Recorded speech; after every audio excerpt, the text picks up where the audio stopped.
घोडे बैठक, 4 तत्व, 3 शब्द, 5 नियम, शेवकाळला घडलेला अनुभव ह्या विचार होत असते. इथं अध्यक्षबाईंना मला मुख्य संचालिकबाईंना मला थोडक्यात मार्गदर्शन विचारले त्याची मी फार आभारी आहे. मार्गाला सेवक सर्व दुःखी येते, दुःख घेऊन या मार्गाशी बोलले. कोणाला महारोग होता, कोणाला TV होती, कोणाला कॅन्सर होता, त्यासाठी सर्वच या दुःखाशी बोलले. आपण मार्गात वाराणसी होत्या त्या आपल्याला परिचय सांगू म्हणजे हळदी कुंकवाचा आपल्याला परिचय सांगितला दिला. आई म्हणाल्या आपण याच्या त्याच्या घरी शेवटीने अनेकामध्ये होतो, जात होतो. मार्गात आल्यावरही आपण याच्या त्याच्या घरी जात होतो. आई म्हणत होत्या का नाही एखादा कार्यक्रम आपण शेवकणी मिळून घडवू. आपण आईचा शब्द ऐकला. मग आम्ही गटागटामध्ये म्हणजे आम्ही विचार केला. आम्ही अशा 2-4 शेवकीने बसलो. मग आम्ही म्हणलं हे 50-50 रुपये काढायच्या वाटायचे. एकत्र आम्ही या हळदी कुंकाचा कार्यक्रम करू आणि एका जागी आपण विचार केला. आम्ही एकमेकीने विचारलं. येरखेड्याच्या शेवकांना, रनाळ्याच्या आजी काकूला सुद्धा विचारलं. काकू म्हणे करा तुमची हौस आहे तर. आम्ही पहिल्या वर्षी केला कार्यक्रम, कमी झाला. मग वाढता वाढता आमचा कार्यक्रम लावला. आमच्या इथं 15 दिवस झाले. आमच्या कामठीक परिसरामध्ये गादा या गावाला हळदी कुंकाचा कार्यक्रम झाला. 15 दिवसापासून माझे पती कुठं कार्यक्रमाला गेले, कुठंच नाही गेले. इथं 15 दिवसापासूनचे असे मेहनत करून राहिले. त्याच्यासोबत सर्व सेवक मदत करू लागून राहिले होते. म्हणून तो कार्यक्रम घडवला आम्ही ना. मदतच पाहिजे सेवकाची गुड्डूभाऊ होते. सर्व सेवक आम्हाला साथ दिला जाईना. त्याच्यामुळे हा कार्यक्रम घडला आणि आमचा आता सर्वात बरोबर झाला. कार्यक्रमाचं सर्व चांगलं झालं. जे शब्द आमच्या इथं त्यानं म्हणजे मार्गदर्शकांना हेही शब्द पूर्ण ऐकते सेवक आणि सर्व त्याचं असं चूक नाही मानत आणि सर्वच आमचं आता बरोबर झालं. हा कार्यक्रमही आमचा चांगला झाला, तुमचाही चांगला होऊन राहिला. एवढेच बोलून मी 2 संप आपले समाप्त करतो, आपली जागा घेतो. सर्वांना माझा नमस्कार. छान मार्गदर्शन केल्याबद्दल यानंतर दंडाळे काकू आम्हाला अनुभवातून आईविषयी मार्गदर्शन करतील अशी त्यांना विनंती करतो. नमस्कार करतो.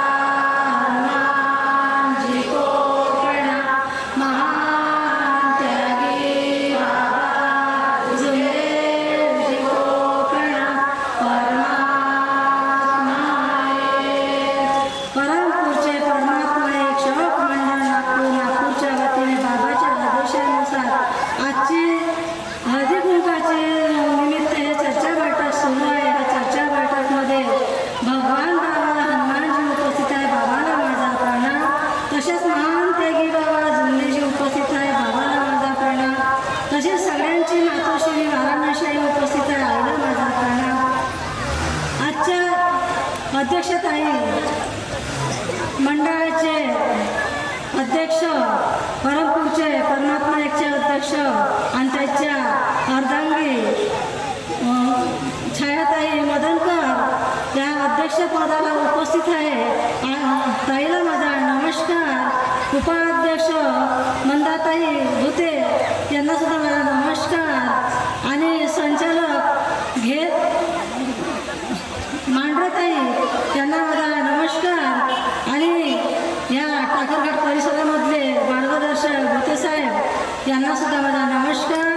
आणि बाहेर लावून आलेल्या मार्गदर्शिका आदरणीय मंच यांना सगळ्या माझा नमस्कार. सेवक सेविका बालगोपाळ सगळ्यांना माझा आदरपूर्वक नमस्कार. आतापर्यंत सुंदर सुंदर मार्गदर्शन आणि आपल्या करणताईने तर सुंदर मार्गदर्शन करून घेतलं आहे. आणि पहा, आई नाम तुझे घेता कंठ दाटून आहे, आई नाम तुझे घेता कंठ दाटून आहे, लेक वाट तुझी पायी कधी येशील ग आई, लेक वाट तुझी पायी कधी येशील ग आई. आज आई असती तर आपण किती वाट पाहिली असती. आई असती तर आता आपल्याला किती आईची ममता कमी नाही आहे. आज आई म्हणजे एक स्त्री आहे, स्त्रीच्या मागे एक पुरुष आहे आणि त्या आईने एवढं योगदान दिलं आहे की आपल्याला ह्या हळदी कुंकाची संधी मिळवून दिली आहे. त्या आई गोडे घराण्यातल्या होत्या आणि थापा गावच्या होत्या आणि आईचं जेव्हा लग्न झालं त्या 12 वर्षाच्या होत्या आणि बाबाचं लग्न झालं तर 17 वर्षाचे होते. पण आपण काय म्हणतो का आपली मुलगी लहानच आहे, 20-25 वर्षाची मुलगी लहान आहे म्हणतो. पण आई 12 वर्षाच्या असताना त्याच्या परिवारानं विचार नाही केला. आज सोमाजी बोर्डे यांची मुलगी होती आणि बाबूजी बोर्डेची मुलगी होती. सोमाजी बोर्डे त्यांचा भाऊ होता. त्या परिवारानं विचार नाही केला की माझी बहीण लहान आहे की माझी लेक लहान आहे. ह्या परिवारानं विचार नाही केला आणि बाबाच्याही परिवारानं विचार नाही केला. आपण म्हणतो त्यावेळेस काळ कसा होता की 12 वर्षाचा 14 वर्षाचा असे लग्न होत होते पहिल्याच्या काळामध्ये. पण आता 25-25 वर्ष 30-30 वर्षाची मुली होऊन जातात. पण माझी मुलगी लहानच आहे ना, तुम्ही लग्न नाही करत म्हणते. पण त्या आईला त्यावेळेस काय समजत होतं, काहीच नाही समजत होतं. पण त्या धर्तीवर त्या आईबाबाला ह्या कलियुगामध्ये जन्माला घातले. कारण त्यालाच का धुरा दिला. आपण तर स्त्री होतो, आपण तर पुरुष होते, तू ज्यांना का नाही दिला. कारण त्या भगवंताच्या बनवलेली जोडीच पाठवली आहे. त्यांच्या मागे एवढा मोठा मानवधर्माचा धुरा दिला आणि त्या आईने आपला परिवारामध्ये लग्न होऊन आपल्या घरी राहू लागल्या आणि बाबा पण 17 वर्षाचे होते आणि बाबाने पण त्या धुरा सांभाळला आणि त्याच्या घरामध्ये अतोनात दुःख होते. त्याला जेवण केलं तर अन्न गोड नाही लागत होतं. कारण त्याच्या परिवारामध्ये कुत्र्यासारखा भुंकून एक जीव जात होता. झुमके शाहूकाराचं घर घेतलं होतं आणि त्या घरामध्ये भुताळकीचा खेळ होता की पहिलेच सांगितलं होतं आजूबाजूवाल्याने की हे घर घेऊ नका, हे मुसलमान या पायरीवर शरीफ झाला आहे, मरण पावला आहे. त्या मुसलमानाचं घर घेतलं आणि त्या कुटुंबावर दुःख आले. बाबाला वाटलं की मी गुरुमार्गी आहे, आम्ही गुरुमार्गी, आमचा परिवार गुरुमार्गी आहे. पण ह्या गुरुमार्गी असल्यावर आपल्याला काहीच बोलणार नाही असा बाबाचा शब्द होता. आणि त्या परिवारावर कसे दुःख आले, त्याच्यावर दुःख आले आणि बाबा 2 लेकरं झाले, त्यांना मुलबाळ झाले. एक मनोज ठोबरीकर आणि एक आपत्ती झाला. असे 2 मुलं झाले आणि 24 वर्षामध्ये बाबा 24 वर्षाचे होते आणि त्या परिवारात दुःख आले. आणि आता ह्या गुरुमार्गीमध्ये हा कीर्तनकार लोक सांगते बाबाने आपल्याला उचलू नाही दिलं, बाबाने बोट उचलू नाही दिलं का. जसे त्याच्या गुरुमार्गीचे संस्कार होते ते संस्कार आता बी आपल्या सेवकांना दिले का सत्यमर्यादा प्रेमात कसं वागायचं, कसं चालायचं आणि कशा पद्धतीनं कोणावर कोणता शेवकावर आला नाही पाहिजे. तो बाबाने एवढा मोठा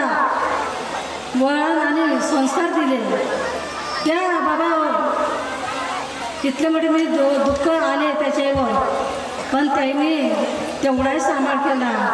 आणि त्यांना परिस्थिती खूप हालत बेकार होती त्यांचीवाली. एक पंकविनाचे तेव्हा ते गोष्टी समाजचे होते. एक पंकविनाचे आणि आपला परिवार चालवायचा, आपल्या कुटुंबामध्ये पैसे खर्च करायचे, असा त्याचा परिवार, बाबाचा परिवार होता. आणि एका घरात दुःख असल्यामुळे एका वैद्याच्या शोधासाठी निघाले. आणि त्या शोधासाठी निघाले वैद्याच्या, आणि बाबा कंटाळून गेले होते, त्रासले होते. बाबा निघून गेले. तो बाबाला एक मोद्याचा व्यक्ती भेटला. आणि तो, बाबा तुम्ही कुठं चालले म्हणे. तर म्हणे मी म्हणे एका वैद्याच्या शोधासाठी चाललो म्हणे. तर तुम्ही वैद्याच्या शोधासाठी न जाता म्हणे, एक माझ्याजवळ संन्यासाचा गाथा आहे म्हणे, माझ्या वडिलाच्या हातचा आहे म्हणे, तो जर म्हणे तुम्ही साधला तर तुमचं चांगलं होईल, नाही साधला तर मरू शकते किंवा पागल होऊ शकते. कारण का हे भागवत प्राप्ती बाबाने केली आहे. आणि तो गाथा आणून त्याने घरी आणला. आणि चारही भावंड बसले आणि ते सांगू लागले, बाबा सांगू लागले का याचा जप कोण करणार, ह्या संन्यासाच्या मंत्राचा जप कोण करणार. तर म्हणे भावंडाने नकार दिला, कोण कोणासाठी मरणार म्हणे, आम्ही काही करत नाही म्हणे. आणि बाबांनी होकार दिला. आणि बाबाने म्हटलं ठीक आहे म्हणे, याचा जप मी करणार म्हणे, पण म्हणे तुम्हाला मी एक विधी करण्याच्या आधी सांगतो म्हणे की माझी एक पत्नी आहे आणि मुलगा आहे, मला माझ्या जीवाला कमी असं झालं तर तुम्हाला याचा सांभाळ करावं लागेल म्हणे. तर ठीक आहे बाबा म्हणे. आणि बाबाने आपल्या विधीला सुरुवात केली. विधीला हनुमानजीला प्रदक्षिणा घालून, पाणी घालून आपल्या घरी येत होते मंदिरामध्ये. तेव्हा काही समजत नव्हतं, पण बाबा त्या मंदिरामध्ये पाणी प्रदक्षिणा घालायला जात होते. आणि असं करता करता त्या घरामध्ये एक दुःख आले. आणि ते बाबाची पत्नी आहे. त्या बाबाच्या पत्नीला मुंग्यानी आणि रक्तपोहानं येडली होती. आणि भाऊ गेले आणि भाऊ म्हणाले काय म्हणे, या म्हणे तू भाऊ जुम्मन दादा म्हणे तुम्ही हे करून राहिले म्हणे, तर माझ्या मुलीकडे एक नजरभर पाहून घे म्हणे. तर मला म्हणे काही समजत नाही याच्यातलं म्हणे, मी का म्हणे एक हनुमानच्या मंदिराला पाणी घालतो म्हणे, पण दुसरं काही करत नाही म्हणे. तर नाही म्हणे तुला यावंच लागेल, एक नजर पण माझ्या मुलीला पाहावं लागेल म्हणे. तर बाबा गेले. ठीक आहे म्हणे, तुझा आदेश आहे मी येते म्हणे. बाबा गेले आणि त्या मुलीला रक्तपोहानं येडलेली होती. आणि रक्तपोहानं येळून आणि तिची हालत खूप बेकार होती. बाबांनी प्रदक्षिणा पाणी घालायला गेले दुसऱ्या दिवशी सकाळीच. त्या मंदिरामध्ये शब्द ठेवला की भगवंता हे माझी तू परीक्षा पाहत आहे, मला तू माझी परीक्षा पाहत आहे, पण मला एकच परीक्षा अशी पास झाली पाहिजे. शब्द ठेवला की ह्या मुलीला दुरुस्त करा, नाही तर मला तुमच्यात विलीन करा. हा मोठा शब्द बाबाने ठेवला भगवंताजवळ. आणि ती मुलगी बाबा दुसऱ्या दिवशी गेले पुन्हा अजून पाणी टाकायला, प्रदक्षिणा घालायला. तर ती मुलगी खेळत दिसली बाबाला, झाडझूड करताना दिसली. पहा किती चमत्कार आहे बाबाचा, हा चमत्कार किती आहे. आज बाबाने हा शब्द ठेवून आज त्याच्या घरातली बाबाची परीक्षा घ्यायसाठी होईल की बाबाने म्हटलं की मी माझी परीक्षा घेत आहे, मी याच्यातून पास पाहिजे. पण बाबा त्याच्यातूनही पास झाले. आपल्या घरामध्ये दुःख दूर केले आणि आपल्या परिवारातले दुःख दूर केले आणि तिथं हवं केले बाबांनी.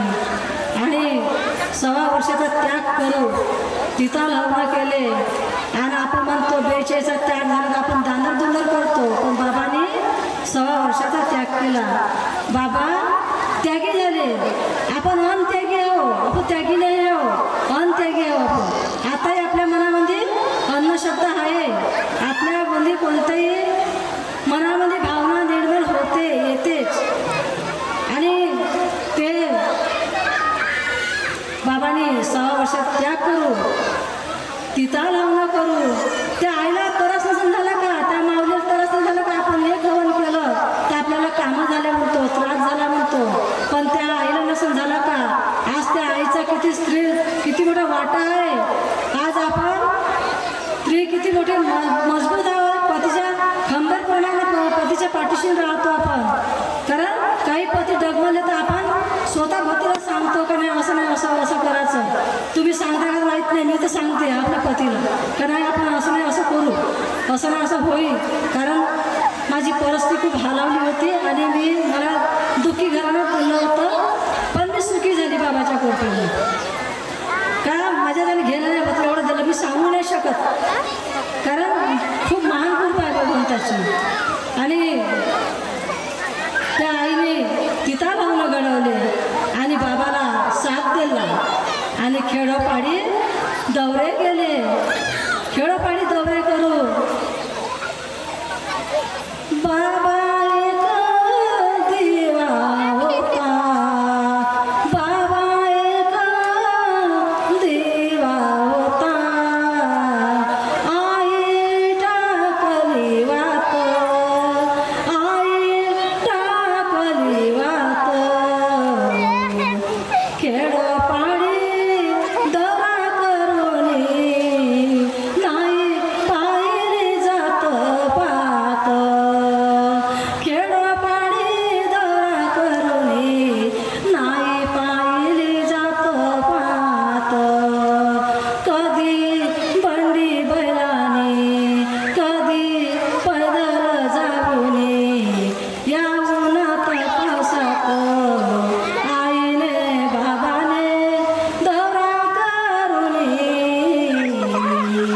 आईने आपले जीवन दान देऊनी, आईने बाबाला जीवन दान देऊनी एवढे मोठे आईने आपले दान करूनी कोणासाठी केले एवढे आपल्या दुःखी कष्टी सेवकासाठी, दुःखी कष्टी सेवकासाठी. म्हणून म्हणतो का शेवकानं आपलं चांगल्या तऱ्हेनं वागा, बाबाने दिलेल्या तत्व शब्दाने मत वागा. कारण त्या आईने आपला देह झिजवला, बाबाने आपला चंदनापणे देह झिजू आज हा दुःखी कष्ट मानवाले जागवण्याचे कार्य केले. आपला परिवार नाही पाहिला बाबाने, हा बाबाने आपला परिवार हा समजला, सेवक सेविका हा परिवार समजला आपल्याला. आणि बाबाने एका मुलाकडे लक्ष नाही दिलं पण एवढ्या परिवाराकडे लक्ष दिलं. बाबाने म्हणलंय की मुलाने म्हणलंय का अमेरिकेमध्ये बाबा तुम्ही राहा, पण बाबा म्हणे तू एकटाच आहे मनोज, तू एकटाच आहे मनोज म्हणे. मी माझे सेवक माझे मुलं लेकरं माझ्या महाराष्ट्रामध्ये आहे म्हणे, त्यांना कोण सांभाळून म्हणे. म्हणून बाबांनी आपल्या या दुःखी कष्टी लोकांसाठी बाबांनी आपल्या मुलाजवळ नाही राहिले, त्याला मरेपर्यंत त्याला भगवंतात विलीन होतपर्यंत बाबांनी आपल्या दुःखी कष्टी सेवकाला मानव जागवण्याचे कार्य केले. बाबांनी किती महान कृपा आहे, हे महान कृपा आहे आपली. आपण मन मार्गदर्शन सांगता एक तुम्ही करता एक, याच्या निंदा त्याच्या निंदा, अरे हा करू नका. याच्यात भगवंत उपस्थित राहत नाही, तुमच्या घरी राहत नाही आणि उपस्थित भगवंत तुमच्या जवळ राहत नाही. कधी तुम्हाला ठेस लागल आणि कधी तुम्ही पडाल, हे काही अंत नाही राहणार आपल्याला. म्हणून भगवंतानं आपल्याला दिलेल्या आता आपल्या अध्यक्षताईचं मार्गदर्शन आपल्याला ऐकायचं आहे. म्हणून दिलेल्या 4 तत्व 3 शब्द 5 नियमाचे पालन आज तुम्ही करा, मी पण करीन. मी एवढ्याच बोलून आपले 2 शब्द इथंच पूर्ण करतो. सगळ्यांना माझा आदरपूर्वक नमस्कार. जी को प्रणाम. महान त्यागी बाबा जुमदेव जी को प्रणाम. परमात्मा एक परमपूज्य परमात्मा एक सेवक मंडळ वर्धमान नगर नागपूरच्या वतीने बाबाच्या आदेशाप्रमाणे आज या टाकळघाटामध्ये हळदी कुंकानिमित्त एका भगवंताची चर्चा बैठक सुरू झालेली आहे. या चर्चा बैठकीमध्ये सृष्टीचे निर्माता भगवान बाबा हनुमानजी उपस्थित आहे. भगवंताला माझा प्रणाम. तसेच महान त्यागी बाबा जुमदेवजी उपस्थित आहे. बाबाला माझा प्रणाम. तसेच सर्वांची मातोश्री वाराणसी ठुबरीकर ह्या उपस्थित आहे. आईला माझा प्रणाम. तसेच अध्यक्ष मदनकरताई यांना माझा नमस्कार. तसेच उपाध्यक्ष भूतेताई यांना माझा नमस्कार. संचालक यांना माझा नमस्कार. आदरणीय मंच यांना माझा नमस्कार. आणि सगळे पेंडलमध्ये बसलेले सर्व सेवक शेवकिनी बाळगोपाळ यांना सर्वांना माझा नमस्कार. वेळ भरपूर झालेली आहे आणि आता मार्गदर्शन करण्याचे म्हणजे आता वेळ आपल्याजवळ तर हे राहतेच अनुभव खूप, पण सांगण्यालायक आता वेळ नाही आहे. पण आज बाबाच्या कृपेमुळं आज आपण सर्व शौकीनी या ठिकाणी जमलो आहोत आणि हा कार्यक्रम आईने आपल्याला सर्वांना हळदी कुंकानिमित्त एक सोहळा लावून दिलेला आहे. पण आज येण्याची इच्छा म्हणजे या गावामध्ये 2 कार्यक्रम मंडळाचे आणि त्या दिवशी 19 तारखेला आमच्याकडे गोंडवाना परिसरामध्ये हळदी कुंकाचा कार्यक्रम होता. तर तिकडल्या शौकीने 2 ऑटो भरून म्हणजे ना आमच्याकडे आल्या होत्या. कार्यक्रम झाल्याच्या नंतर त्याने मला म्हटलं, काकू म्हणे तुम्ही आमच्या इथे म्हणे या म्हणे कार्यक्रमाले, तुमच्याकडे माझं येणं नाही झालं म्हणे, मी इथं खैरीला गेली होती म्हणे, पण तुम्ही या म्हणे आमच्याकडे. पण म्हणे मी म्हणलं मी हो हा शब्द मी देत नाही आणि मी शब्दामध्ये फसत नाही. कारण शब्द हा भगवान आहे आणि शब्द हा सैतान आहे. चांगला शब्द भगवंत आहे आणि वाईट शब्दामध्ये सैतान आहे. मी म्हटलं मी हो म्हणत नाही, मला जिकडे भगवंत रस्ता दाखवून मी तिकडे जाईन. तर 19 तारखेला घरी आली, पण माझं मन म्हणजे असं भटकत होतं की इकडे कार्यक्रमाला जाऊ की तिकडे कार्यक्रमाला जाऊ. म्हणजे असं मला म्हणजे खूप वाटत होतं. मी सकाळी उठली तरी पण मला तेच माझ्या मनामध्ये, काल मला 4 वाजतापासून बरं नव्हतं आणि मग गोळी घेतली, मग थोडंसं बरं वाटलं. पुन्हा आज सकाळी पुन्हा आधी जीव मळमळ होत होता, पोटही दुखत होतं. मग मी विनंती केली, भगवंताला सांगितलं, भगवंता आईचा कार्यक्रम आहे आणि मला जाणं आहे तिथं, मला मार्गदर्शनाच्या इकडे जायचा रस्ता दाखवता का तिकडे जायचा रस्ता दाखवता ते तुम्ही पहा. आणि मी 2 वेळा तीर्थ करून केलं आणि ह्या तीर्थामध्ये मला पूर्ण सुख समाधान मिळालं पाहिजे आणि माझं दुःख बसलं पाहिजे आणि मला आईच्या कार्यक्रमाला जाणं पण झालं पाहिजे. तर मी तयारी केली ना आली, पण मी आपल्या पतीचा शब्द पुन्हा घेतला. मी म्हटलं मी कोणाकडे जाऊ. तर पहा म्हणे तुझे विचार, तुला कुठं जायचं आहे, काय जायचं आहे पहा म्हणे. पण मी विचार केला नाही, माझं मन इकडे वळत होतं. मी म्हटलं भगवंत माझं इकडे मार्गदर्शकाच्या कार्यक्रमामध्ये मन वळवत आहे, तर मी इकडे जाईन. इथून गेल्याच्या नंतर त्याची पण भेट घेईन, पण इकडे पहिले इकडे जा. भगवंत आपण जे विचार राहते आपले ते जर परिपूर्ण आपल्याला करायचं राहिले तर भगवंत आपल्याला आणि आपले तत्व शब्द नियम आपण या मार्गाशी जुळतो, तेव्हा दुःखातूनच या मार्गाकडे येतो आणि तेव्हा आपल्याला हा मार्गाचा रस्ता आपल्याला दिसते आणि सुखी असलेले कोणीच येत नाही. पहा एक अनुभव तुम्हाला मी सांगतो. आता त्याचे कार्य आमच्या घरूनच आहे.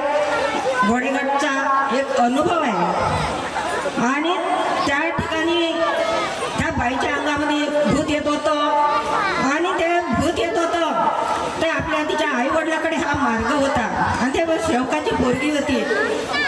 पण तिच्या अंगात भूत येत होतं. पण ती आईवडिलाच्या घरी गेली तर तिच्या आईवडिलांनी तिला ठेवलं तिथं घरी. पण तिचे पती आणायला गेले तर त्याला मार्गाविषयी सांगत होते. तिचे पती मार्ग घ्यायला तयार नव्हते. पण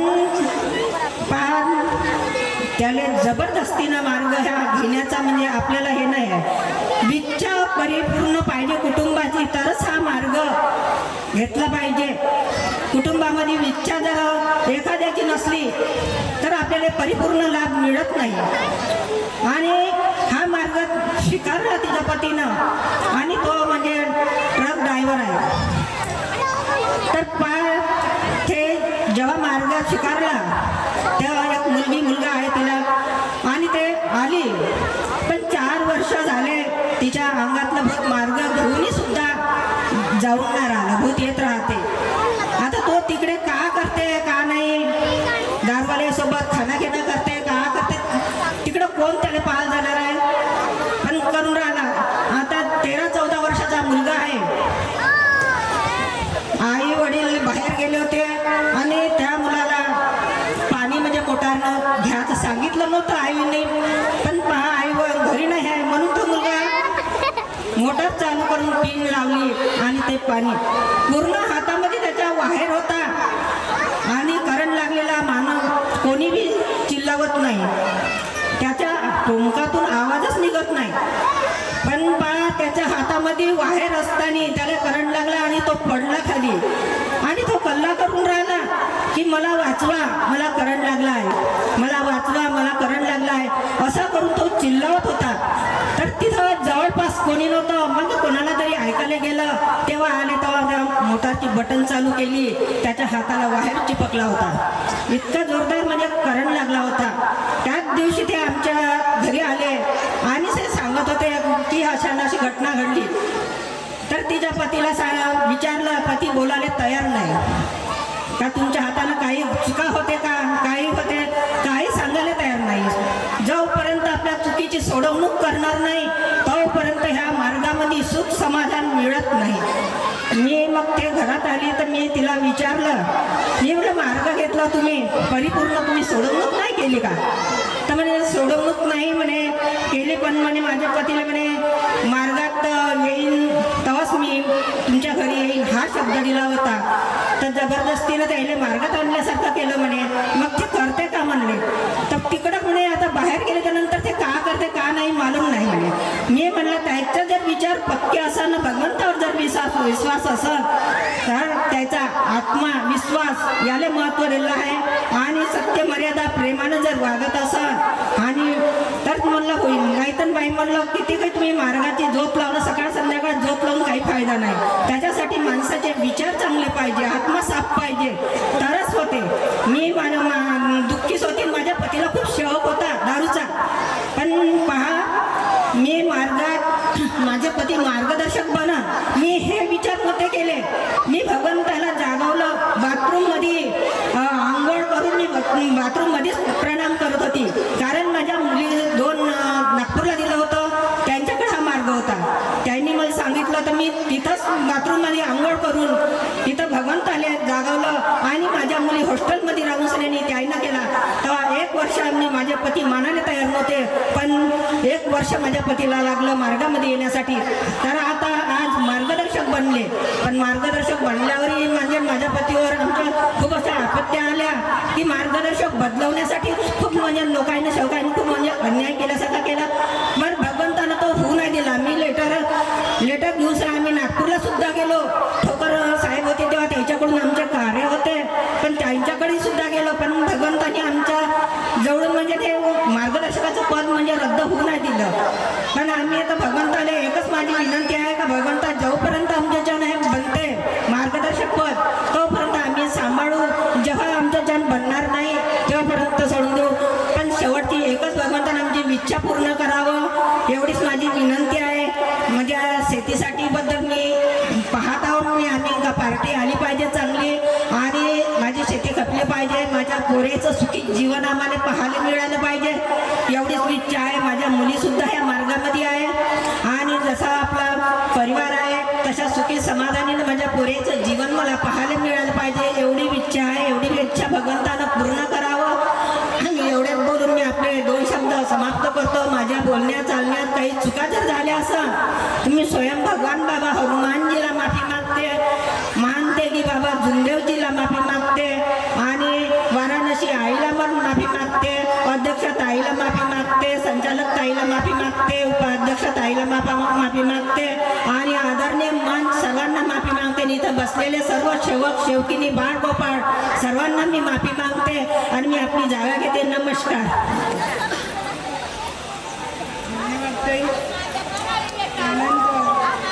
काकाघाट या परिसरातील सरपंच शारदाताई अगरबत्तीचा पुडा वाराणसी आईजवळ ठेवला. अगरबत्तीचा पुडा लेकीरामजीचं नाव घेते. हातात माझ्या हिरवा चुडा, हातात माझ्या हिरवा चुडा.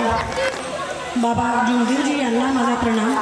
तसेच आई वाराणसी यांना सुद्धा माझा प्रणाम. इथे उपस्थित असलेले सगळे बाबांचे सेवक सेविका बालगोपाल यांना सुद्धा माझा व्यासपीठावरून सर्वांना माझा नमस्कार. आज आपण इथे या हळदी कुंकूच्या कार्यक्रमानिमित्त एकत्रित जमलेलो आहोत. खूप छान असे कार्यक्रम तुमचे आयोजित होतात. आवडतं, मला खूप आवडतं. त्यामुळे मी कुठलाही कार्यक्रम सोडत नाही. मागे आता 2 दिवसापूर्वी 15 तारखेला 17 तारखेला गणेशपूरला कार्यक्रम तिथे सुद्धा मी वेळातला वेळ काढून थोड्या वेळासाठी जाऊन आले. तसंच कानोलीवरला पण काल कार्यक्रम तिथे सुद्धा मी 10 मिनिटासाठी का होईना पण जाऊन आले. छान असे कार्यक्रम असतात आपल्या महिलांसाठी.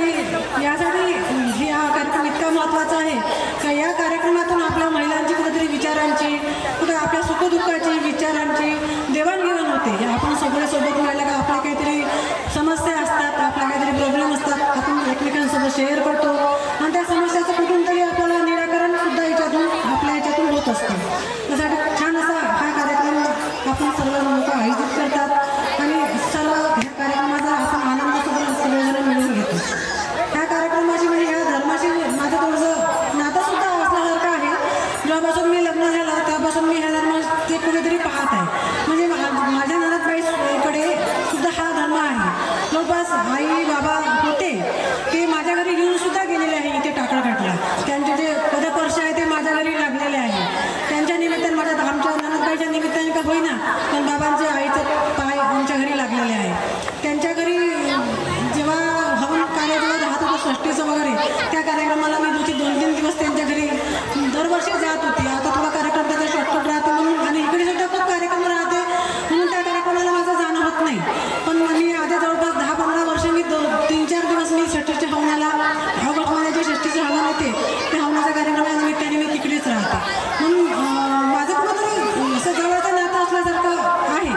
मी हा कार्यक्रम जेव्हा माझं लग्न झालं तेव्हा मी हर वेळेस जेव्हा मी माझ्या आमच्या ताईकडे जायची तेव्हा मी माझा थोडासा अनुभव सांगते की माझ्या डोळ्यांनी बघितला तेव्हा मी थोडा तुम्हाला अनुभव सांगते. मला तर काही माहीत नव्हतं कारण आमच्या तिकडे वर्धा जिल्ह्यामध्ये तेव्हा काही हा होतं नाही. जेव्हा मी इकडे आली तेव्हाच मी हे बघितलं की परमात्मा कसं मानव धर्म आहे याच्यामध्ये ही सेवा असते.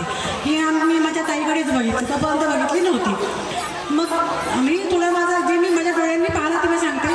आमच्या ताईकडे 7 दिवसाचे कार्य सुरू होते. त्या 7 दिवसाच्या कार्यामध्ये माझा जो छोटासा भाचा होता तो बाहेर खेळायला गेला. त्याच्या डोळ्याला ना एक असा बॉल लागला होता. त्याचा डोळा एक पूर्ण असा हिरवा येऊन गेला होता. पूर्ण जसं रक्त वळलं होतं, पूर्ण खराब झाला. म्हणजे असं मला असं वाटत होतं की हा मुलाचा डोळा खराब होऊन जाईल. मी आमच्या ताईला सांगत होती की ताई तुम्ही याला दवाखान्यात घेऊन जा. आपला एकच वाचा, 2 मुली आणि 1 वाचा. तर म्हटलं याचा डोळा खराब होऊन जाईल, याला तुम्ही दवाखान्यात घेऊन जा. तर ताई म्हणत होतं की नाही आमचे कार्य सुरू आहे, मला माझ्या भगवंतावर पूर्ण विश्वास आहे, ते भगवंत माझ्या मुलाचा डोळा खराब होऊ देणार नाही. तर ते त्यांचं संध्याकाळच्या वेळेस ते तीर्थ वगैरे करून द्यायचे. त्यामुळे त्याच्या 3-4 दिवसामध्येच माझ्या भाच्याच्या मुलाच्या डोळ्याला एकदम आराम झाला आणि त्याचा डोळा जसा दुसरा होता तसा तो पण तसा नॉर्मल झाला. म्हणजे हे जी अनुभूती आहे हा जो चमत्कार आहे हा मी माझ्या डोळ्यांनी जिथे पाहिला आहे त्याचा मला मी अनुभूती घेतली आहे की खरंच काहीतरी आहे. आणि दुसरी गोष्ट म्हणजे या सर्व ज्या महिला इथे बसल्या आहे त्या महिलांच्या चेहऱ्यावर जे हास्य आज आहे ह्या धर्मामुळे आहे. प्रत्येक महिला ही सुखी झाली असेल तर या धर्मामुळे सुखी झाली आहे. नाहीतरी आपल्या घरचा माणूस म्हटलं की सण राहिला वार राहिलं दारू पिऊन आला की ती मुलगा जेवत नाही, घरची बाई जेवत नाही, घरचा माणूसही जेवत नाही. ते अन्न तसंच दुसऱ्या दिवशी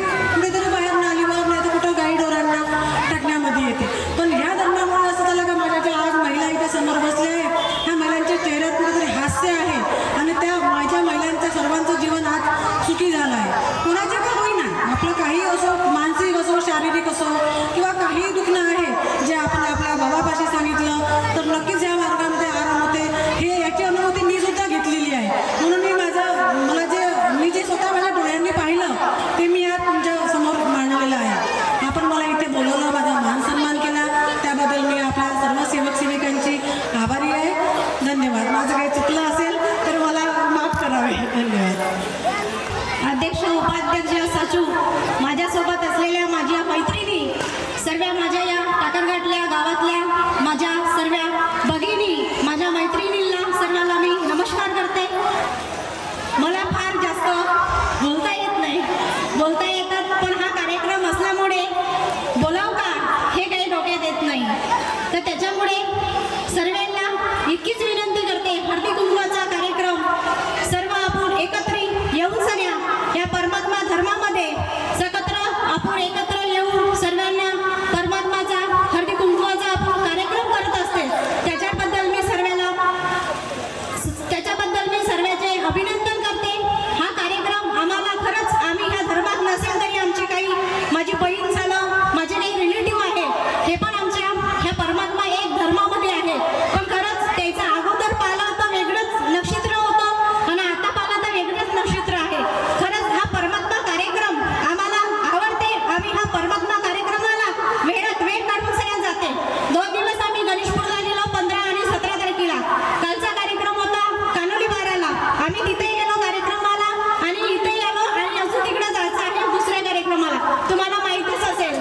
तर त्याच्याबद्दल मी जास्त बोलणार नाही. त्याच्याबद्दल आयोजनानं माझं स्वागत केलं, मला या कार्यक्रमाला बोलावलं, त्याच्याबद्दल मी सर्वांचे अभिनंदन करते आणि माझ्या शब्दाला विराम देते. जे परमात्मा एक, माझं काही चुकलं असेल तर चुकलं माझं माफ करावे. मी सर्वांना नमस्कार करते. धन्यवाद.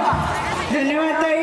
याबाबत भुते काकू करतील थोडक्यात असं मी त्यांना विनंती करतो. नमस्कार. बाबा हनुमान जी को प्रणाम. महान त्यागी बाबा जुमदेव जी को प्रणाम. परमात्मा एक. नमस्कार.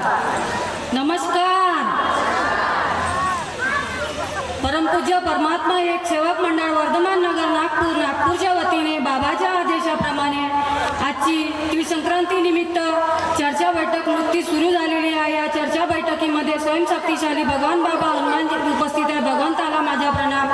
तसेच मानव धर्माचे प्रणेते महान त्यागी बाबा जुमदेवजी उपस्थित आहे. बाबाला माझा प्रणाम. तसेच बाबाच्या खांद्याला खांदा लावून साथ देणारी आई वाराणसी उपस्थित आहे. आईला माझा प्रणाम. तसेच आजची चर्चा बैठक बाबाने दिलेले 4 तत्व, 3 शब्द, 5 नियम आणि सेवकाला घडून आलेला अनुभव यावर उपस्थित आहे. तरी मला संचालक ताईंनी एखादी अनुभव विचारलेला आहे, तो मी शॉर्टकट सांगणार आहे, कारण माझ्यानंतर अध्यक्ष काकू बोलणार आणि त्यांचं आपल्याला मार्गदर्शन ऐकायचं आहे.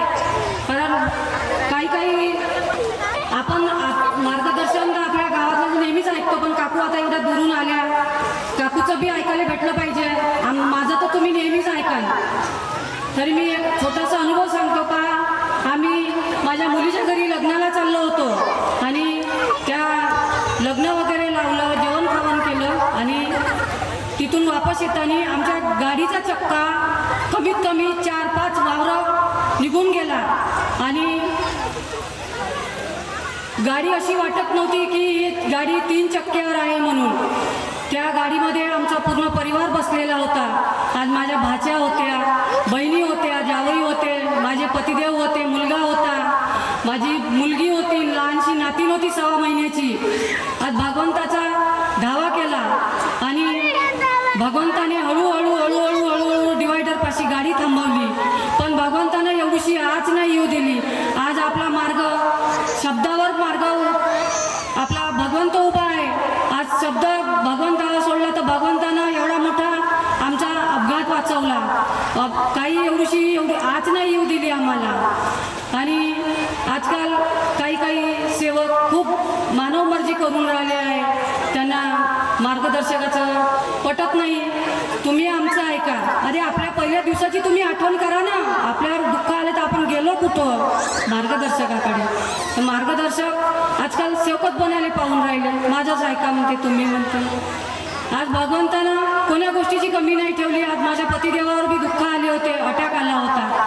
आज डॉक्टर बी आश्चर्यचकित झाले होते की एवढा मोठा ब्लॉकेज म्हणे, 2 ब्लॉकेज म्हणे. आज त्याच्यासमोर कमी ब्लॉकेज असलेले लोक निघून गेले. पण आज माझ्या बाबाची कृपा एवढी महान आहे की माझा पतिदेव माझ्या नजरेसमोर आहे. आज उभा आहे तो शोभा आहे. सेवकांना तुम्हाला एवढीच विनंती आहे की आपल्या मार्गदर्शकाचं म्हणणं ऐका. का म्हणते ते तुमच्या मनात काही असेल तर तुम्ही त्यांच्याजवळ सांगा. त्यांचं काही चुकत असेल तर तुम्ही बोलू शकता. आज बाहेर ठिकाणी उभे राहून घेराव टाकता, चुटक्या वाजवता, हे कितपत बरोबर आहे? याला कारणीभूत मार्गदर्शक नाही आहे. आज त्यांना मंडळाचा आदेश आहे, आज आपल्याला मार्गदर्शकाचा आदेश आहे, तसा त्यांना मंडळाचा आदेश आहे. कोणतंही कार्य आदेशाशिवाय घडत नाही. जोपर्यंत आदेश मिळत नाही तोपर्यंत कोणतंच कार्य होत नाही. आज आम्ही काकूचा आदेश घेतला. काकूच्या आदेशावर आम्ही कार्यक्रम ठरविला. तिथून 8-15 दिवसानं त्यानं आपली अलग मीटिंग घेतली. त्यानं आपला कार्यक्रम आम्ही त्याच्यातही आम्ही काही हे केलं नाही. तुम्ही तुमच्या परी, आमच्या परी आज सगळा कार्यक्रम चांगल्या रीतीनं पार पडून राहिला. भगवंता अशीच कृपा तुमची असू द्या. माझ्या बोलण्या चालण्यात, माझ्या वागणुकीत, माझ्या दैनंदिन माझ्याकडून काही चुका झाल्या असेल भगवंता, मी क्षमा मागतो, माफी मागतो. आज मदनकर काकू, आजच्या कार्यक्रमाचे अध्यक्ष, यांना पण माफी मागतो. आज दंडारे काकू यांना पण माफी मागतो. आणि बसलेले सेवक सेविका, बालगोपाल, मार्गदर्शक सगळ्यांना माफी मागून आपली रजा घेतो. नमस्कार. शेवटचा टप्पा म्हणजे आपण आतुरतेने वाट पाहत होतो. अध्यक्ष मार्गदर्शन सौ छायाताई मदनकर काकू करतील अशी त्यांना मी विनंती करतो. नमस्कार करतो.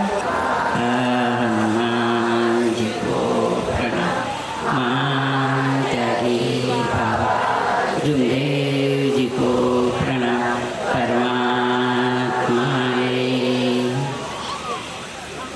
परम पूज्य परमात्मा शिक्षक मंडळ वर्धमान नगर नागपूरच्या वतीने बाबाच्या आदेशाप्रमाणे आजचे हे हळदी कुंकवाची चर्चा बैठक टाकळघाट इथे नुकतीच चालू झालेली आहे. या टाकळघाट या बैठकीत हळदी कुंकवाच्या स्वयं भगवान बाबा हनुमानजी उपस्थित आहे. बाबांना माझा प्रणाम. तसेच आपल्या सर्वांचे सद्गुरू महान त्यागी बाबा दिमदेवजी उपस्थित आहे. बाबांना सुद्धा माझा प्रणाम. तशाच आपला मातोश्री वाराणसी टोपरेकर उपस्थित आहे. आईला सुद्धा माझा प्रणाम. तसेच आजच्या कार्यक्रमाचे उद्घाटक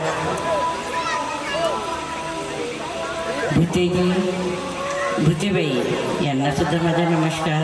तसेच दंडारेबाई, विघेबाई, मतेबाई, सोनवानीबाई, आदरणीय मंच समोर बसलेले आपले मंडळाचे मार्गदर्शक भुतेजी, दंडारेजी, आदरणीय सर्व शेवभाऊ, शेवक बहिणी, या सर्वांना माझा नमस्कार.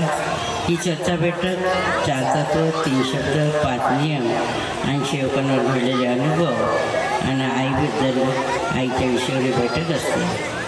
आई ह्या खापा या गावच्या, बुर्डे या घराण्याच्या. आईने आपलं आयुष्य बाबाला दिले, म्हणून आई आपल्या सौभाग्यवती गेल्या आणि आपल्या शेवकांना ही हळदी कुंकवाची चर्चा बैठक मिळाली आहे. ही आईने लावून दिलेली ही चर्चा बैठक आहे. या चर्चा बैठकीत आपण सर्वच हशीखुशीने हळदी कुंकवाचा कार्यक्रम करतो. अनेकामध्ये असताना आपण घरोघरी जाऊन हळदी कुंकू घेऊन आपण चाटले बुटले घ्यायचे आणि 10-5 योगिनी आपल्या बाया बसल्या की याच्या त्याच्या उगीदुगी करायच्या. आता आपल्या आईने ही चर्चा बैठक लावली. एवढ्याला पैसा खर्च करून आपण ह्या चर्चा बैठकीत येतो आणि चर्चा बैठकीत आपले अनुभव सांगतात आणि त्या अनुभवाच्या माध्यमातून आपल्याला काहीतरी कुठेतरी सोडवणूक होते, काहीतरी चांगलं मार्गदर्शन मिळतो आपल्याला. मलासुद्धा तुमच्यापासून मिळते, तुम्हालासुद्धा कोणापासून मिळते, असे अनेक आपल्याला उदाहरणं मिळतो. आणि बाबांनी ही चर्चा भेटत, बाबा दुःखी होते, बाबाच्या घरी भेटायचं होतं, त्याच्यामुळे बाबांनी ह्या भगवंताची प्राप्ती केली आणि गावोगावी बंडी बैलांनी जाऊन ह्या सेवकांना जागवण्याची कामं केले. बाबांची दूरदृष्टी होती आणि बाबांनी विचार केला, मी सुखी झालो नवल नाही, माझ्यापासून कोणीतरी सुखी व्हायला पाहिजे. माझ्यासारखे असे अनेक लोक असतील की त्यांची पिळवणूक ह्या पुण्यपुजाऱ्यापासनं, मांत्रिकापासनं, अधिक बी आजारापासनं त्यांचे पिळवणूक होणार.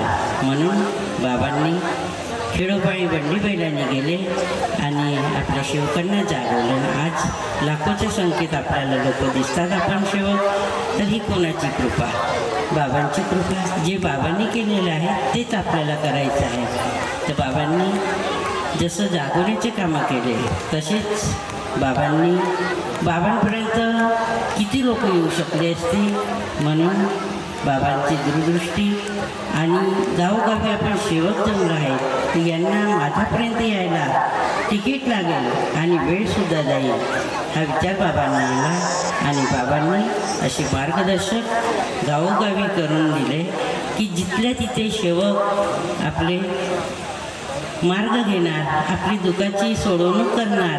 ज्याही दुःखासाठी येतात ते आपल्या मार्गदर्शकाला सांगा आणि ते शब्द देतील, त्या शब्दानुसार आपल्या कार्याची सुरुवात होते, दुःखाची सोडवणूक होते.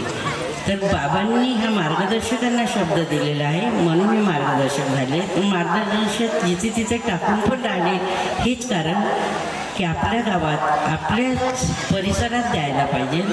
दुसऱ्या परिसरात जर आपण सेवक टाकले, दुसऱ्यांना दिलं, दुसऱ्या गावात मार्गदर्शकांनी अनेकदा किंवा सेवकांना कार्य दिले, तर आपण पाहू शकत नाही त्यांना.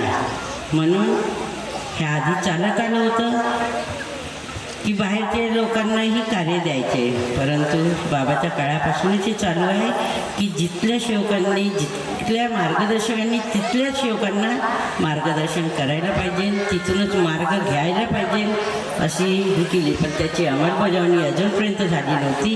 पण आता साहेबांनी त्याची अंमलबजावणी केली आणि हे आदेश लावून दिले की जिथल्या तिथे सेवकांनी मार्ग आपले घ्या मार्गदर्शकाकडनं आणि तिथेच हे करा.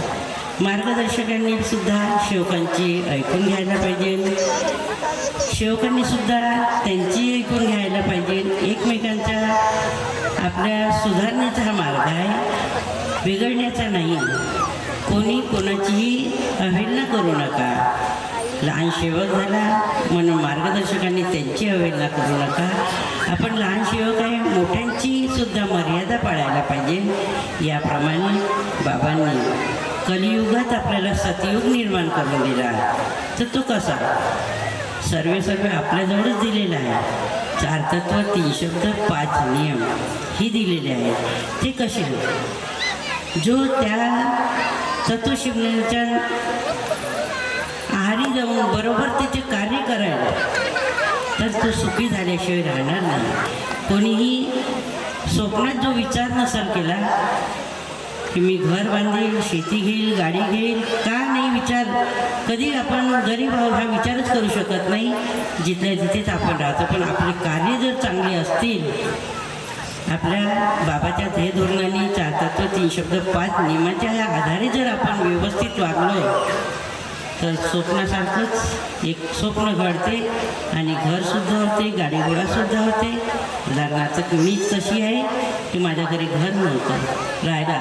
माझं घर म्हटलं, शेवकांनी कोणी बघितलं असेल, शेवदादांनी, की एक मोडकं घर होतं आमचं, कविडीचं घर होतं. पण त्यात राहणारे लोक चांगले होते. त्या झोपडीत राहणारे लोक चांगले असले की त्या घराला घरपण असते. नाहीतर मोठी महालमाळी बिल्डिंग असतील, त्या घरात लोक चांगले नसले, पिणारे, स्वभावाने व्यवस्थित नाही, झगडा भांडण करणारे असले, तर त्याला घर म्हणता येणार नाही. तर त्याची घुसाडकीचा किंवा अनेक याचा काहीतरी आपल्याला वेगळंच काही वाटते. म्हणून आपण सेवकांनी छोटं जरी घर असलं तर त्याला लाजायचं नाही. अन्न सर्वच खाते. घरात बिल्डिंगमध्येही राहून आपल्याला निवारा मिळतो, ऊन वारा पाऊस सर्व याचा निवारा मिळतो. तसंच बिल्डिंगसुद्धा बिल्डिंगमध्ये पण मिळतो. पण त्याच्यात राहणाऱ्या लोकांचे आचार विचार चांगले असल्या पाहिजे तर त्या घराला घर पण असते. उदाहरणार्थ मी माझं सांगितलं तर आमचं घरसुद्धा नव्हतं, तर घर झालं ती कोणाची कृपा. आमच्या साहेबांनी स्वतःला ह्या भगवत कार्यात वाहून घेतलं. तर बाबांनी कुठे त्यांना कमी ठेवलं, कुठेही कमी ठेवलेलं नाही. स्वप्नात पाहिलं नव्हतं ते साध्य झालं. एक घर झालं, आता दुसरंसुद्धा घर झालं. ट्रकची इच्छा आधीपासून त्यांची होती, ट्रकसुद्धा झाला, गाडीसुद्धा झाली, मुलाला कामाधंद्यासुद्धा व्यवस्थित आहे. आपण आपल्या भगवंताचे कार्य करत असलं, त्यांच्या कार्याला जात असलं तर आपल्याला कुठेही कमी पडणार नाही. फक्त आपण बाबाच्या ध्येय धोरणाने वागायला पाहिजे, तर आपण कुठेही कमी पडू शकत नाही. मी माझ्या स्वतःचं उदाहरण सांगितलं. तुम्हालासुद्धा तुमचं स्वतःचं उदाहरण तुम्हाला शोधायचं आहे आणि तसं वागायचं आहे, तर तुम्हीसुद्धा त्याच आचरणात आणि याचं व्यवस्थित पालन करा, तर तुम्हीसुद्धा तसंच घडा. त्यातल्या त्यात आपण मंडळ हे व्यक्ती नसून शक्ती आहे. मंडळाचे कसे कार्य केले पाहिजे, कसं राहायला पाहिजे, कसं त्याच्या आदेशाचं पालन केलं पाहिजे. एका व्यक्तीचा आपण व्यक्तिगत विरोध केला तर चालेल, परंतु शक्तीचा विरोध करायला नको आहे. मंडळ हे शक्ती आहे, व्यक्ती नाही. म्हणून आपण मंडळाचा सुद्धा आदर करायला पाहिजे, मंडळाच्या सोबत राहायला पाहिजे, मंडळाचे कार्य करायला पाहिजे. अनेकवाला कितीतरी असे आहेत, रामटेकवाले आहेत, मेहरबाबावाले, त्यातल्या त्यात ओमवाले आहेत, ट्रस्टवाले आहेत, असे अनेक दुकानं लागलेली आहेत. पण ह्या दुकानापासून काही फायदा होणार नाही. आपलं बाबांनी आपल्या आयतीत काढलेलं मंडळच राहील. मंडळ हे व्यक्ती नसून शक्ती आहे. मंडळाचेच आपण कार्य करायला पाहिजे. आपण रामटेकवाले 1 रुपयात फोटो देतो म्हणतात, परंतु पुढे दानपेटी राहते, तिथे बसलेला एक व्यक्ती राहते, तिथे तो सांगते 5,000 टाक इथे. आपल्यामध्ये गुरुपूजा घेणे बंद केलेली आहे. ती गुरुपूजासुद्धा कुठे कुठे बघा, तुमच्या मोबाईलमध्ये इथेच किती गुरुपूजासुद्धा घेतात. तर आपल्याकडे गुरुपूजासुद्धा बाबांनी घेतली नाही, तर मग आपण का चालू करायची. तर हे असे असंख्य असे काही विरोधी लोक आहेत की विचारू नका, ते झाल्या नाही पाहिजे. आणि आता त्यातल्या त्यात बाबांनी जोपर्यंत आपल्या मंडळाचं हे होत नाही तोपर्यंत त्यांनी चहा पाणी घेतला नव्हता म्हणते. पण जेव्हा आपले मंडळ तरक्कीवरती आला, कारभार व्यवस्थित चालू लागला, तेव्हा बाबांनी चहासुद्धा चालू केली. परंतु मंडळात कित्येक लोकांनी नेते लोकांनी असं देण्याचा प्रश्न केला, देऊ केले पैसे किंवा अजिबी काही देण्याचा हे निश्चय केला, परंतु बाबांनी ते घेतलं नाही. म्हणून आपण सुद्धा अनेकाजवळनं पैसे घ्यायला नको आहे. अनेक लोकांकडनं पैसे घेणं म्हणजे मूर्खपणा आहे. जेवढं आपलं आहे तेवढ्यातच आपण करायला पाहिजे. अन्यथा एवढा मोठा न करता थोडा कमी करा चालेल, परंतु अनेकाकडनं मदत जर घ्यायची असली तर कोणतं ट्रॅक्टर घ्या, पाण्याची मदत घ्या, साफसफाईची मदत घ्या. अनेकवाल्यांकडनं नेतेगिरी लोकांकडनं पण पैसे घ्यायला नको आहे. आपल्या मार्गाची धुर्या उडवायला नको आहे. आपण सेवक आहोत. आपले बाबा आपल्यामध्ये जरी दिसत नसले तरी शरीररूपी गेले, पण आत्मरूपी आजही भगवंत आपल्याजवळ आहे. बाबा गेले म्हणून कार्य बंद झाले नाही, लोकांना भुताळकीच्या याच्यातून बाहेर निघाले नाही, अशातला भाग नाही. म्हणून बाबा गेले समजू नका. बाबा आपल्यामध्येच कुठेतरी वास करत आहे ना. आज आपल्या मंडपातसुद्धा बाबा कुठेतरी आहेत, आपलं गुणगान ऐकत आहेत. म्हणून आपण बाबाची अवहेलना करू नका, बाबाच्या मार्गाला धुळणीच लावू नका. जर त्यांनी असं केलं तर त्यांचं ते पाहतील. त्याचा पश्चातापसुद्धा आणि त्याची परिश्रमसुद्धा जशा रूपाने भेटायची ते भेटते. आपल्याला त्यात काहीच म्हणावं लागत नाही. आपण लोकांसाठी गड्डे खंदायचे नाही म्हणजे झालं. आपण चांगल्याने राहायचं.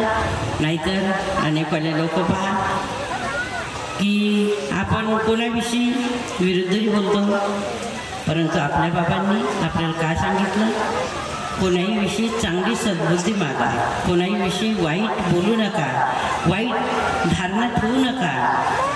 तेच बाबांनी आपल्याला सांगितलं आणि हेच कार्यसुद्धा आपल्याला करायचं आहे. कोणाविषयी कोणाचीही टीका टिप्पणी करू नका, तर आपल्याला सर्वच चांगलं मिळणार.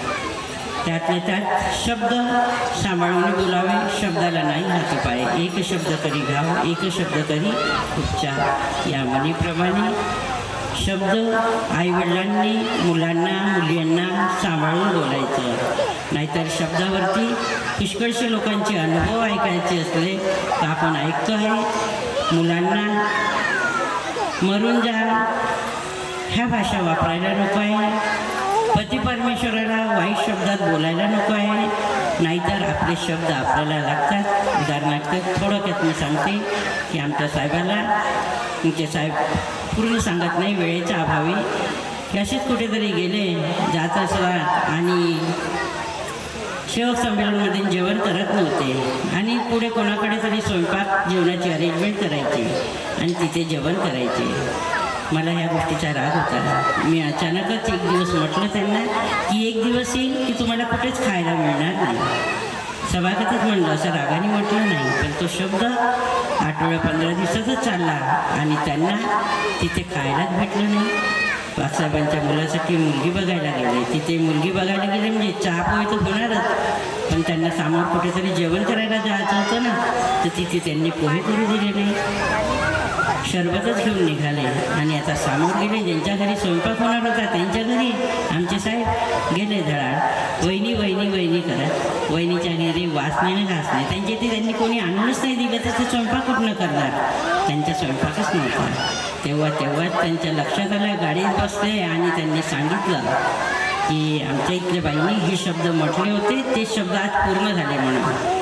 बघा, रागाने बोललो नाही आपण, सहजच बोलतो, परंतु आपले शब्द लागतात. म्हणून खरोखरच त्या दिवशी त्यांना त्यांच्या इथे तर खायला भेटलं नाही, पण हॉटेलमध्ये सुद्धा खायला भेटलं नाही.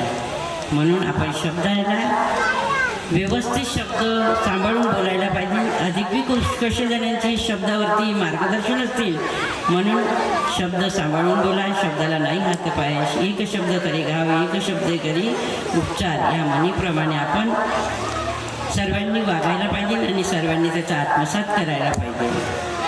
पुष्कळशा जणांचे आता आपल्याजवळ वेळ नाही, तेवढा वेळेच्या अभावी आपण पुढे चाललेलो आहोत. म्हणून परंतु प्रत्येकांच्या शब्दाकडे लक्ष द्यायचं आणि शब्दावरती कसा भगवंत आपल्याला पुढे नेतो आणि तोच शब्द कसा मागे आणतो ह्या गोष्टीचा विचार करायचा आणि शब्दावरती चांगल्या बोलण्याची आपली टोनिंग ठेवायची. तर आपण पुढे चांगलं बोलू.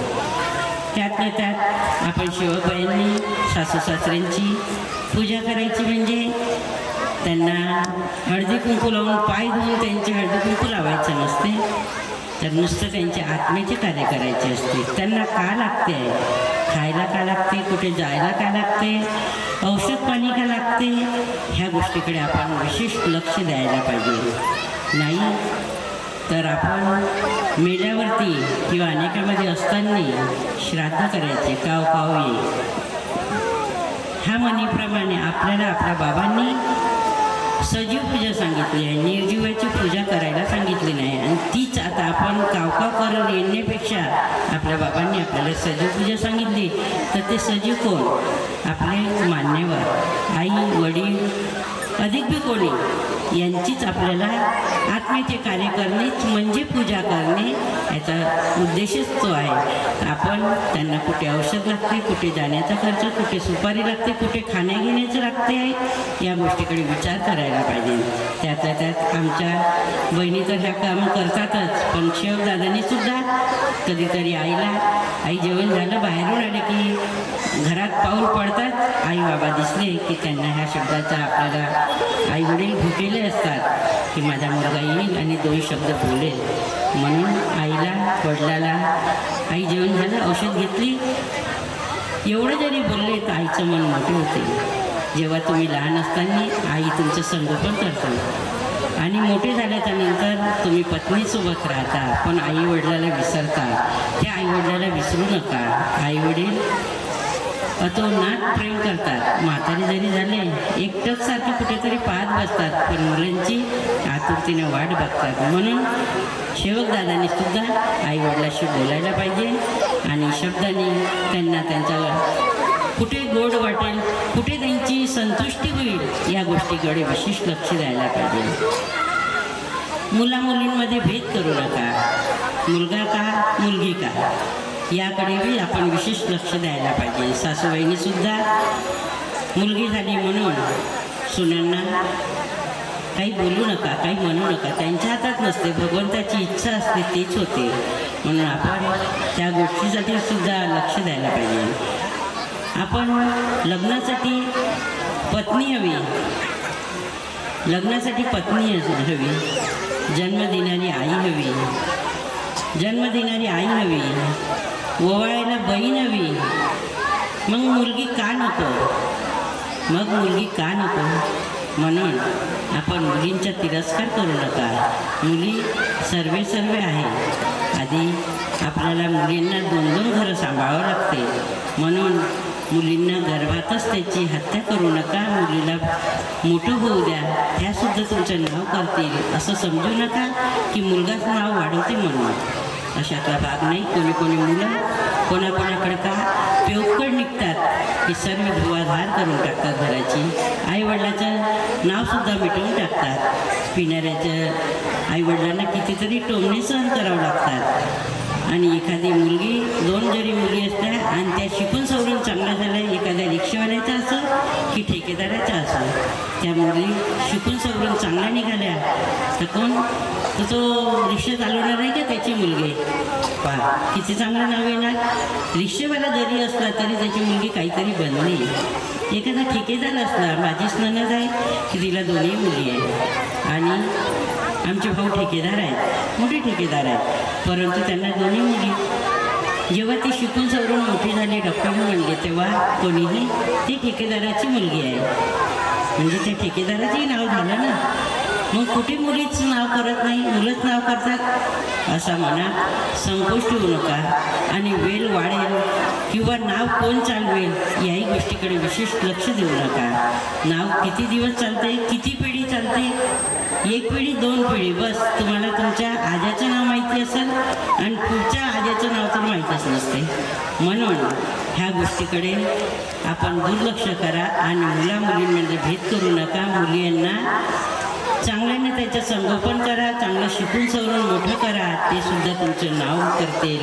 एवढेच बोलते. आपण बाबांनी दिलेल्या तत्वशब्द नियमाने वागा. तुम्हीसुद्धा वागा, मी सुद्धा वागेन. एवढेच बोलते. माझे 2 शब्द संपवते. सर्वांना माझा नमस्कार. नवीन वर्ष तुम्हा सर्वांच्या सुखरूप जावं हीच आशा बाळगतील. तीळ संक्रांती निमित्त तिळगुळ घ्या, गोळगोळ बोला. आमच्या तिळगुळ सांडवू नका, आमच्याशी भांडवू नका. चला ठीक आहे. नमस्कार ताई आभार प्रदर्शन करतील अशी त्यांना विनंती करतो. नमस्कार करतो.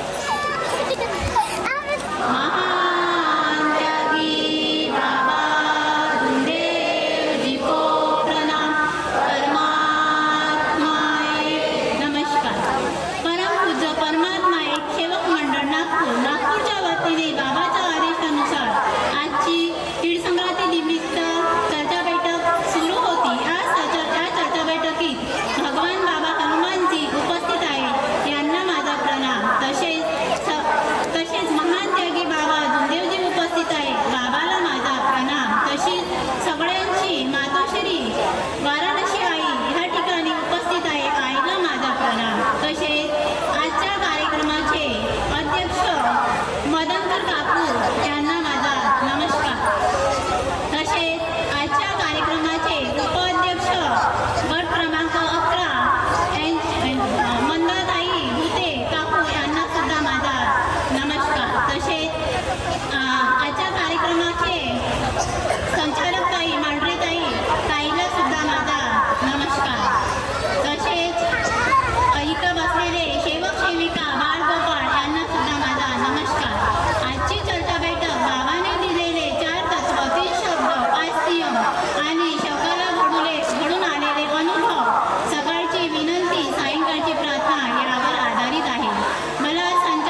शिंगारे ताई आमच्या कार्यक्रमामध्ये उपस्थित राहून आमच्या कार्यक्रमाचा लाभ घेतला, त्यांचे सुद्धा मी माझ्यातर्फे आणि अध्यक्ष काकूतर्फे आणि उपाध्यक्ष काकूतर्फे त्यांचे आदरणीय मंच यांच्यातर्फे मी त्यांचे हे करते आणि नमस्कार करते. तसेच आजच्या कार्यक्रमामध्ये खूप सुंदर अशी सजावट केली आणि बसण्याची व्यवस्था डेकोरेशनवाल्या भाऊने करून दिली, त्यांची मी माझ्यातर्फे आणि अध्यक्ष उपाध्यक्ष आदरणीय मंच आणि बसलेल्या सेवक सेविका यांच्यातर्फे त्यांचे आभार व्यक्त करते आणि त्यांना सुद्धा नमस्कार करते.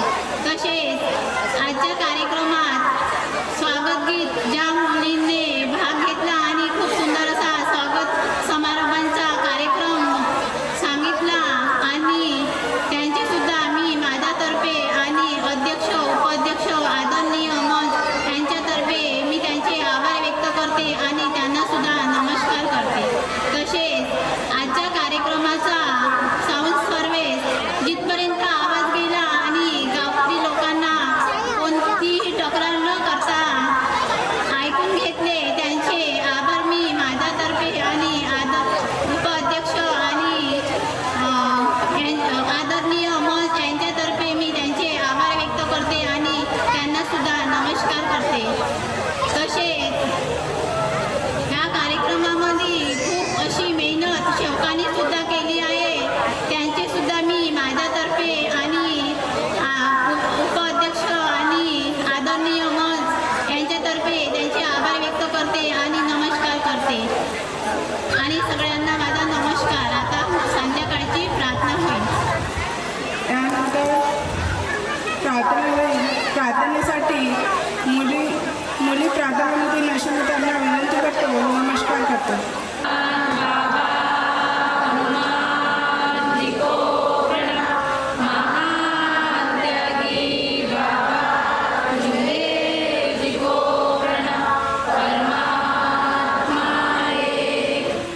भगवत प्राप्ती करता निष्काम कर्म साधण्याकरता बाबांनी 4 तत्व दिले आहे. परमात्मा एक, मरिया जे भगत नाम पर, दुःखदारी दूर करते उद्धार, इच्छानुसार भोजन. बाबांनी भगवत गुणांचे 3 शब्द दिले आहेत. सत्य, आपल्या कुटुंबात सेवकात सत्य बोलणे, मर्यादा पाळणे, प्रेमाने वागणे, जीवनात चालण्याकरता, भरगृहस्थी उंच आणण्याकरता, मानवी जीवनाचे अनेक उद्देश सफल करण्याकरता बाबांनी 5 नियम दिले आहेत. ध्यान एक, परमेश्वर मानणे, सत्य, मर्यादा, प्रेम सेवकात तसेच कुटुंबात कायम करणे,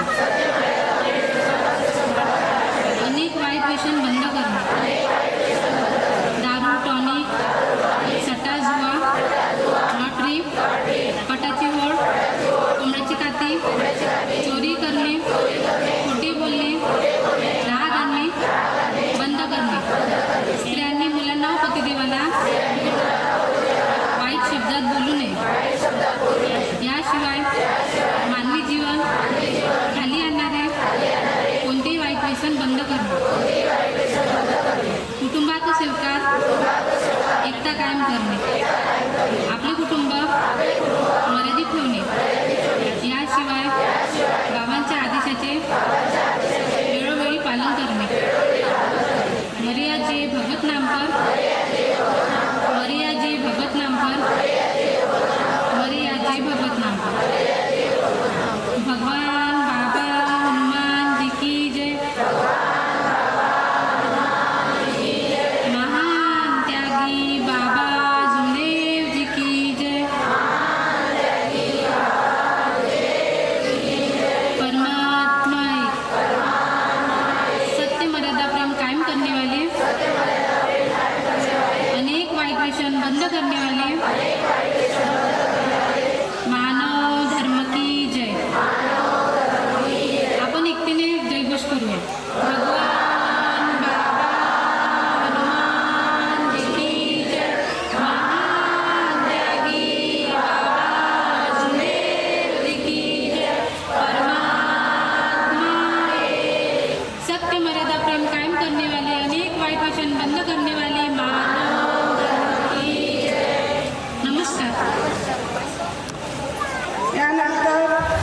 कुंकवाचा कार्यक्रम होईल अशी मी विनंती करते. सगळेजण आपल्या जागेवर बनून राहावं.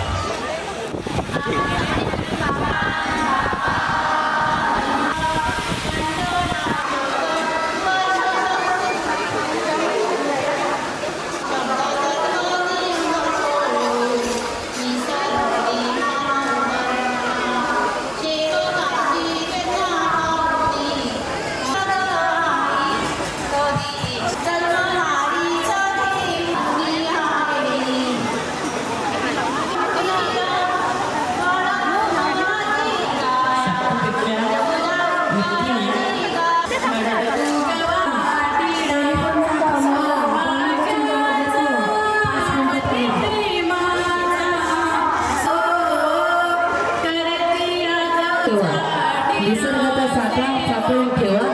या जन्मात राजकुमारीमध्ये चालेल, पुढच्या जन्मासाठी मुकेश अंबानी हवा, मुकेश अंबानी हवा.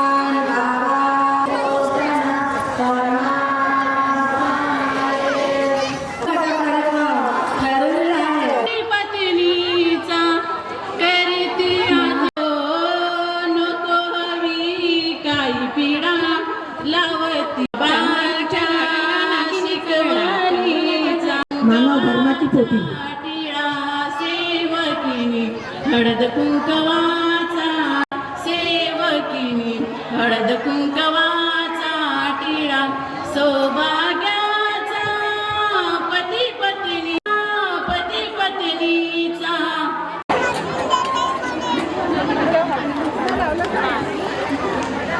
रोशन देवरावजी गैगाडी आणि गणेश देवरावजी गैगाडी भगवान बाबा हनुमानजीच्या कृपेने व महान की बाबा जोगदेवच्या कृपेने यांच्या निवासस्थानी नव्या